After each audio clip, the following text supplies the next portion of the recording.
karena hidup dengan istri saya sama anak saya. Jadi yang ngurus anak saya sendiri. Jarang kalau ngurus saya dalam jarang. Memang itu, memang saya punya standar pakai kitab-kitab kados hikam. Saya ini merasa hidup di dunia itu sendiri. Saya tak warai lah Allah kalau kotar.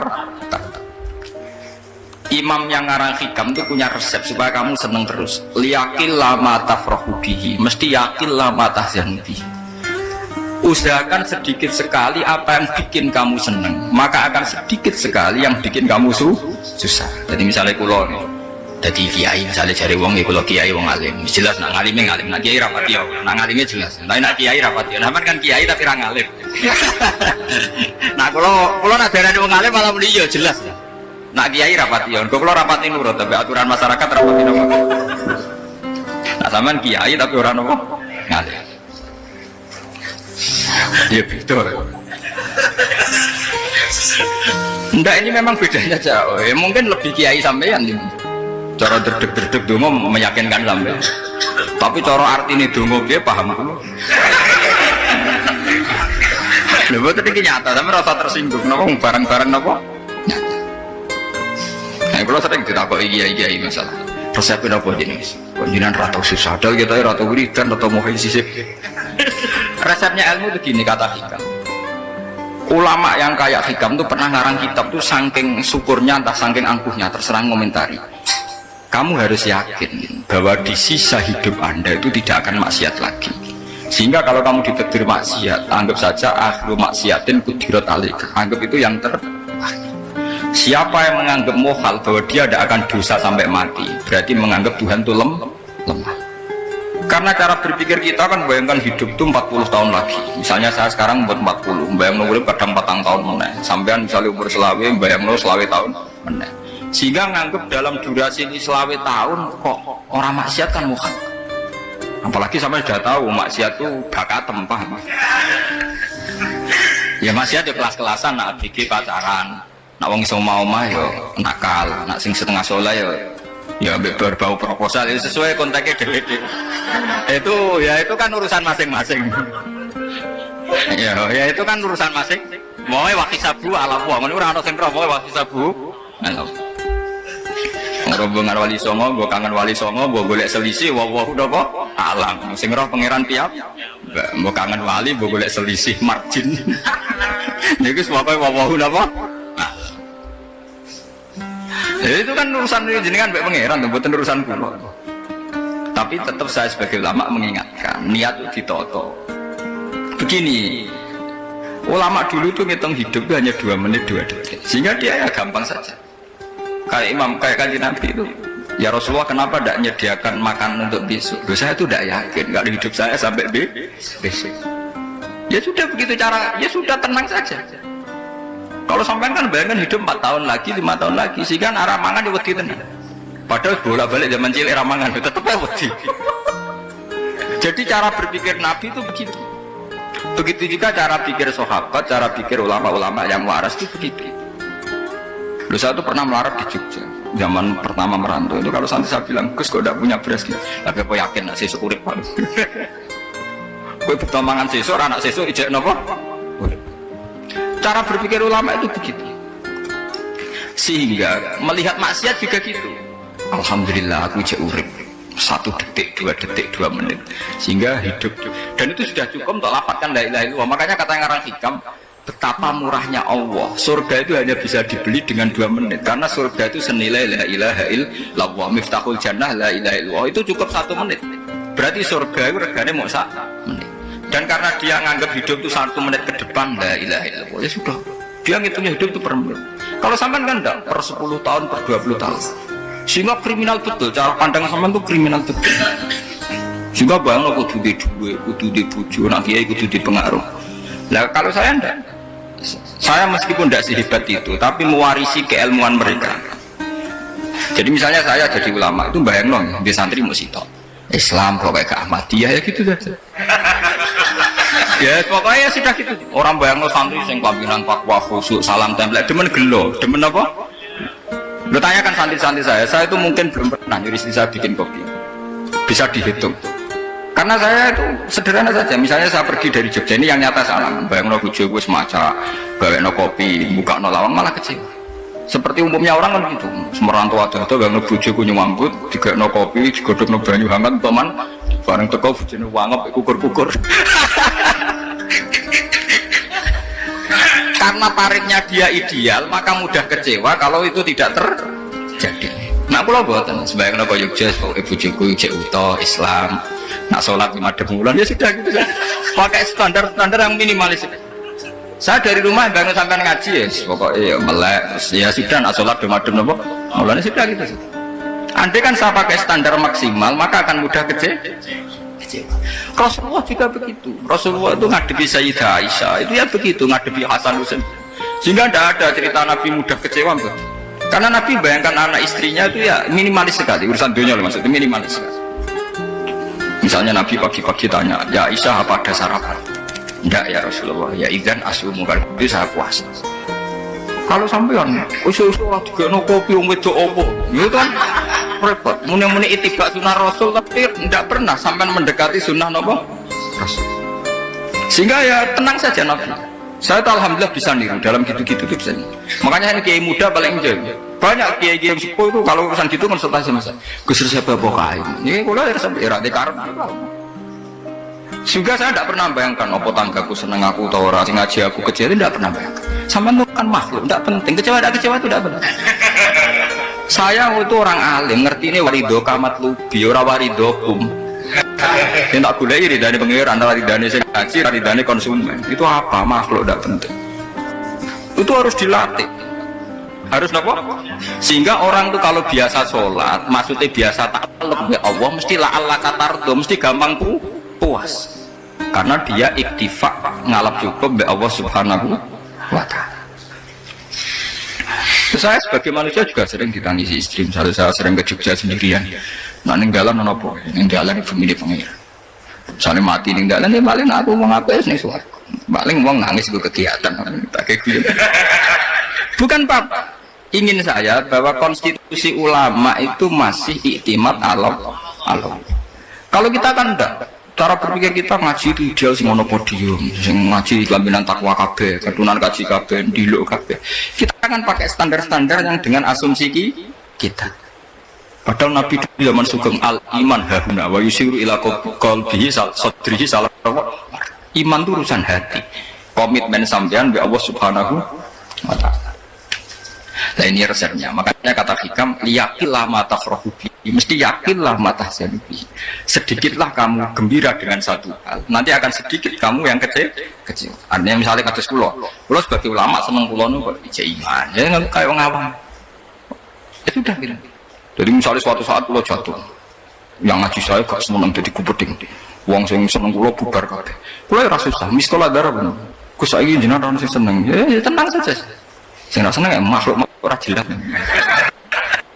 Dan status mereka tetap layaduru walayan. Ini harus jelas.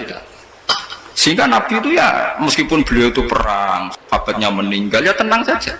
Nabi cara berpikir yang meninggal mereka mati syahid, yang masih hidup dianggap berpotensi melakukan kebaikan. Sama tak warai resep-resep dari Rasulullah Shallallahu Alaihi Wasallam. Saya ini sebetulnya memaksa, menjelaskan ini maksa, karena saya inginnya jadi ulama yang kayak umumnya orang, tidak ideal lama. Tapi kan saya ditetir ilmunya itu ideal, jadi terpaksa saya jelaskan. Tapi kalau perilaku saya tidak akan ideal. Soalnya ngawur, saatnya mari kufuri pengiran nganggur balik cerita. Ada seorang wali, karena dia wali itu doa di multazam, ya Allah, saya ini minta satu hal. Karena dia wali maka tidak minta uang, tidak minta jabatan, minta engkau takdir saya tidak pernah maksiat. Itu kan bagus sekali, minta doa ditakdir gak maksiat kan ada. Dari pengiran malah jabe. Fa'ena ada ukufran. Karena tahu maksiat malah sifat ghafurku tak ada kok endi. Gambarnya pengiran kan sifat ghafurku rak nganggur. Malah tidak ada orang selain Nabi kecuali ditakdir tahu maksiat dan sifat ghafuri pengiran efektif. Amin apa? Lara sampean kan ghafure kok nggo kabeh. Dadi karek sadidul ikop. Karena maksiate sampean sering. Jadi sifat ghafure wis berlaku aktif. Saya karek nunggu sifat sadidul ikop. Paham ya? Itu beda dengan wali-wali. sifat sadidul iqab mau aktif, mereka tidak punya dosa. Malah pangeran bingung gak kok sifat ghafuril. Apa ada kok ghafur atau dosa? Didakoi sadidul iqab gak tahu maksiat. Jadi pangeran malah sing bingung. Nak kowe ora tau maksiat ghafur kok tak dakoni. Kok ora tau maksiat, wong iku ora tau apa? Didakoi sadidul iqab gak mungkin atau maksiat. Lah pangeran apa dakok ghafur kan syaratnya dosa sik. Sampeyan kan walian. Ghafure wis dientekno. Keseringan kepake, paham ya? Karek nopo? Karek sadidul iqab. Ya itu memang standar Tuhan. Semua Quran itu kalau nyeritakan begitu. Nabi ibadi anni anal ghafurur rahim. Kaulaku ceritani aku ghafurur rahim, tapi yo ceritani wa anna adzabi wal adzabul alim. Jadi nabi ibadi anni anal ghafurur rahim wa anna adzabi wal adzabul alim. Kalau Nabi Ibrahim, Nabi Muhammad, inna rabbaka lasari'ul iqab. Pangeran cepat nyiksane, tapi wa innahu laghafurur. Jadi dua sifat ini pasti aktif. Dan tentu ulama itu senang sifat ghafur itu ya meskipun aktif, tapi mereka tidak pernah ngambil fasilitas sifat nopo. Kalau baleni malih. Sehingga kayak Sayyidina Umar radhiyallahu anhu ketika beliau pertama jadi khalifah, ini cerita di kitab Hayati Sahabat.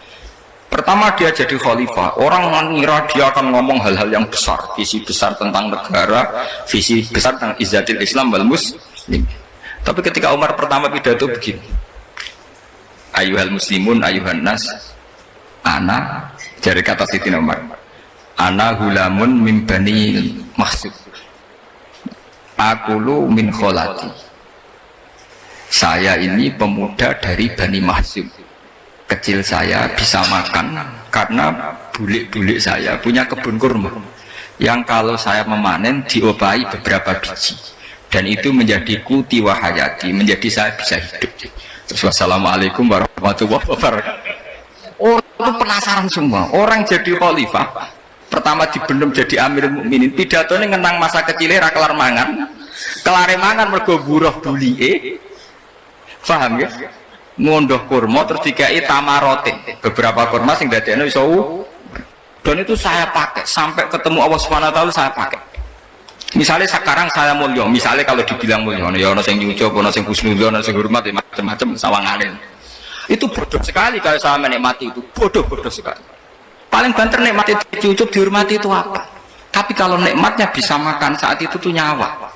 SBY jadi presiden prestasi, Gus Dur jadi presiden prestasi, tapi umpama presiden tetap mangan. Prestasi tertinggi adalah bisa makan selisat dirumki gojogonyo. Makanya Umar mengingatkan, sebetulnya nikmat tertinggi saya itu tidak saat saya jadi khalifah, saat itu kok aku iso mangan, cara gak aku mati. Paham ya? Jadi itu luar biasa. Kita ini kan menjadi angkuh karena ngitung nikmat itu yang besar-besar, punya prestasi, punya. Kalau saya enggak ngitung nikmat itu kelar mangan gak mati, kan gampang. Sehingga saya tidak mudah kecewa karena tarifnya minimalis, gak gampang apa? Jadi misalnya kalau kapan-kapan kok berhubung, Gus ini Tuhan rasanya jangan ngeten-ngeten. Oh makhluk itu ya gak apa-apa. Kalau di status kiai kan seakan-akan ngomongnya sakral, seakan-akan mandi. Tapi nak statusnya oh makhluk itu ngomong ya sudah kan.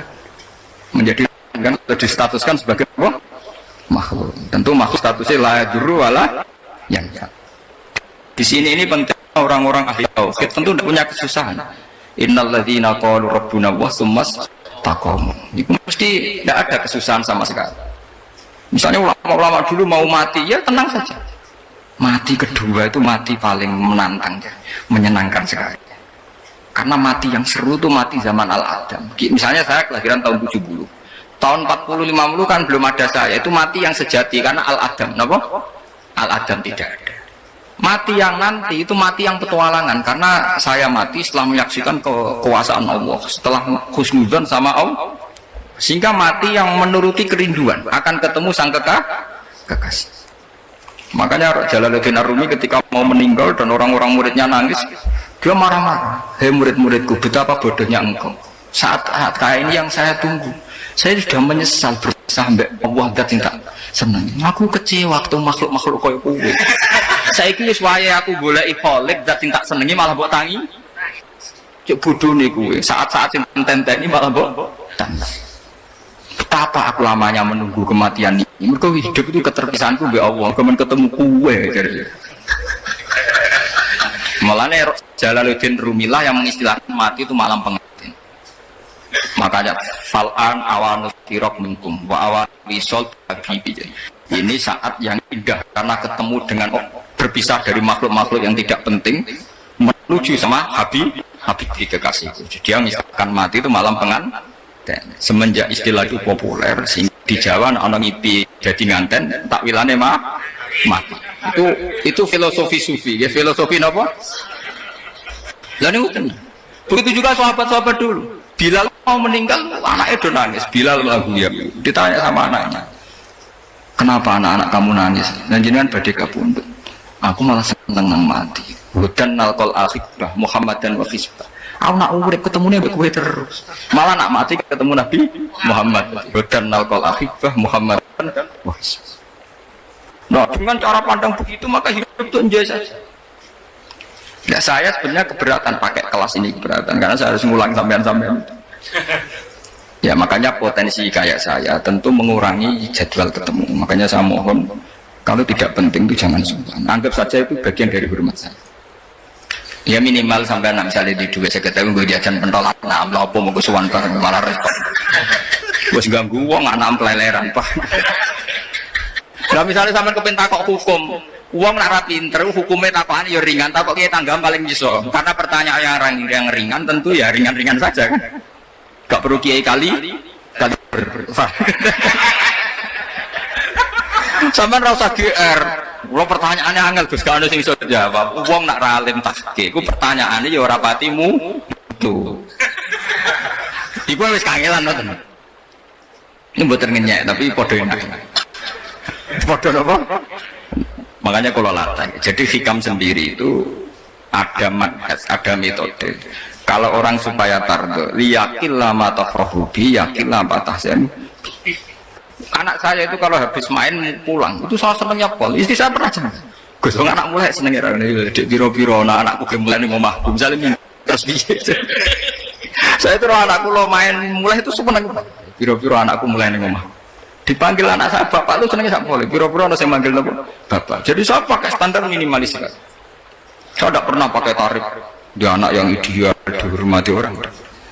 Sebenarnya anakku sujud nih pangeran, ngerti pentingnya mau tasbih. Makanya anak saya tak namakan tasbih semua. Itu ya sudah selesai. Saya tidak pernah bayangkan anak saya jadi kayak besar, dihormati cuma. Mari gampang kecil. Ya, sekolah kan Sayyidina Umar. Saya pemuda dari Bani Mahzum. Yang kecilnya bisa makan karena buruh bulikku. Akal tuh tamarot. Wah itu sahabatnya tuh nangis. Betapa hebatnya Sayyidina Umar. Mengingatkan ulang bahwa nikmat tertinggi itu ya makan, karena makan kaitannya nyawa. Orang jadi bupati, enggak jadi bupati tetap makan. Jadi kalau ngantin saya tarifnya minimalis sekali. Nah, kalau orang sudah makan gitu lah Allah kata mudah sekali. Tapi kalau sampai tarifnya ideal harus di mobil kudu sangune akeh. Mosok gue mobil gak sangu akeh. Barang gue sangu akeh kudu gue penderek. Mosok kere lu juga kok tanpa apa? Penderek. Nah penderek maju. Mosok ora kena dikeloni jadi malah repot. Akhirnya gue wong ayu. Harus selingkuh dijari sing we. Itu perkara meneh. Mau nuruti tahapan-tahapan duniawi makanya resep kalau ingin itu kon sholat, maksudnya sholat itu dihayati secara tauhid ya, dihayati secara tauhid. Misalnya inna sholati wa nusuki wa mahyaya wa mamati lillahi rabbil alamin. Itu akan pasti Allah kata pasti mudah melihat alam ini ridho.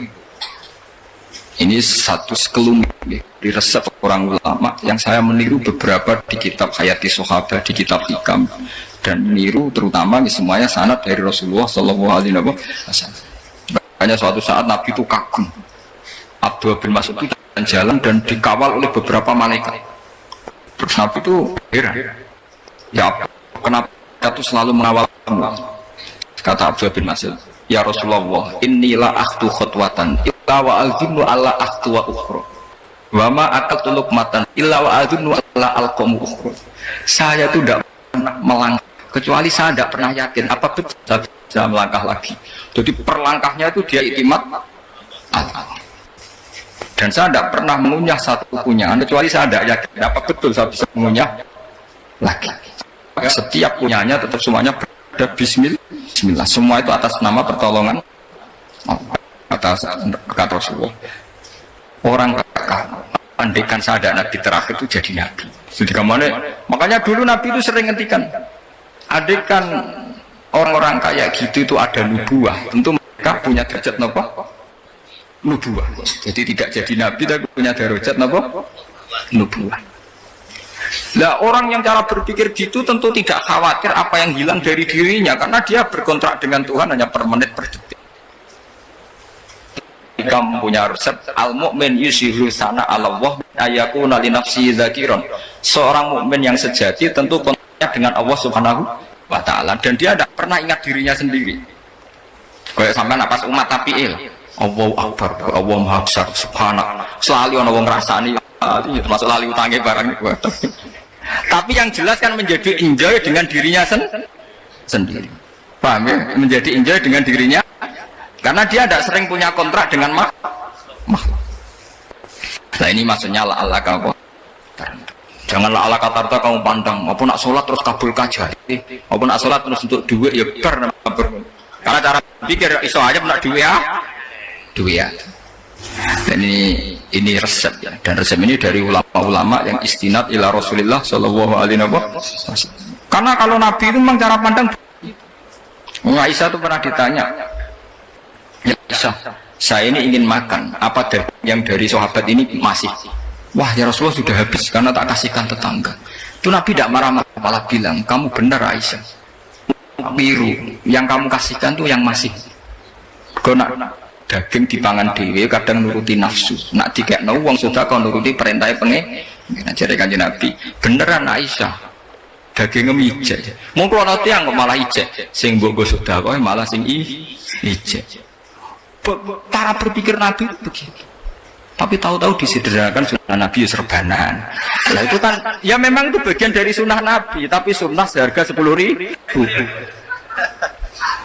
Paham ya? Ya monggo mawon zaman sunnah Nabi serbanan gitu, tapi itu sunnah yang bisa dibeli dengan murah. Hakikatnya sunnah Nabi itu rata-rata bentuknya perilaku. Napa?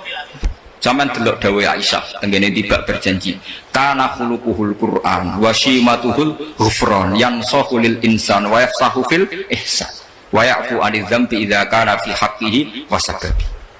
Kana khuluquhul Qur'an, nabi ku akhlak dasare wis kok Quran plek. Urusane akhlak. Wa shimatuhul ghufran, ciri utama sifatnya nabi gampang nyepuro. Yansahu lil insan. Dan nabi punya niat baik pada seluruh manusia. Wayaf sahufil ihsan, sering melakukan ihsan. Dan sunnah Nabi ngoten kan luwih sering kula Quran ya wis hafal mulan. Wasimatu kufron kula gampang nyempuan sampean ngaji angop ora tau tamu. Yang sahulil insan kula bedina nate tiyang mulan. Wayaf sahufil ihsan tak ge gampang. Kula mulai ora tau. Itu sak ngene kudu podium kudu wong dilo ya ora. Pokoke akhir kiamat ya madhep mulon ya sudah. Loh itu kan dawuh Aisyah ketika ditanya kaifa kana khuluqu Rasulillah. Dan itu semua dijawab oleh ahwal, oleh sebuah perilaku. Tidak ada Aisyah jawab nganggo atribut. Oh Nabi itu serbanan. Tidak ada itu. Memang itu sunnah ya, satu itu sunnah kan jangan salah paham ya. Tapi itu sunnah yang tidak dijawab oleh Aisyah. Sunnah yang sampean jawab sendiri, paham? Aisyah yang istrinya Rasulullah ketika ditanya kaifa kana khuluqu Rasulillah, beliau jawab kana khuluquhul Qur'an wa simatuhul ghufran yansahu lil insan wa yaqtahu fil ihsan. Semuanya akwal wa ya'fu 'anil dzambi idza kana fi haqqihi wa sababi wa idza biya haqqu wa lam yakun li ahadi marra'ahu badihatan haba wa idza ta'ahu al miskinu ajaba yaqulul haqqa walau kana murra wa la yutmiru lil muslimin hisaw waladu. Semuanya itu akwal, satu perilaku sosial. Saya mengakui kalau serbanan sunnah, ya saya ngakui. Tapi sunnah karena saya mewakili yang akwal tadi, yang apa? Lah mungkin untuk sampeyan, monggo kalau untuk ngisi sunnah. Tapi mbok ya adil. Ini bukan kritik mboten, yang meyakini serban sunat kan sudah banyak dan itu bagus. Tapi cobalah juga meyakini ahwalu Rasulillah. Makanya mansana sunnatan itu rata-rata ulama maknani siapa yang ikut sunnahnya Nabi. Rata-rata ulama nafsir ahwalu Rasulillah wa af'alu. perilaku sosial Rasul. Makanya terusannya wa idza ja'ahul miskinu ajabah. Kalau dipanggil orang miskin ya datang. Ya maksudnya ada harus orang miskin manggil pas resepsi kawin boten. Misalnya ana wong melarat kuwi di sepeda motor, wong melarat iki yo ngeterone puskesmas ya mbok terno. Wong melarat lara yo nukono misale apa minyak kayu putih mbok tekan. Ora kok ngerti-ngerti mbok musan walimatul urus sing wajib piye. Payah.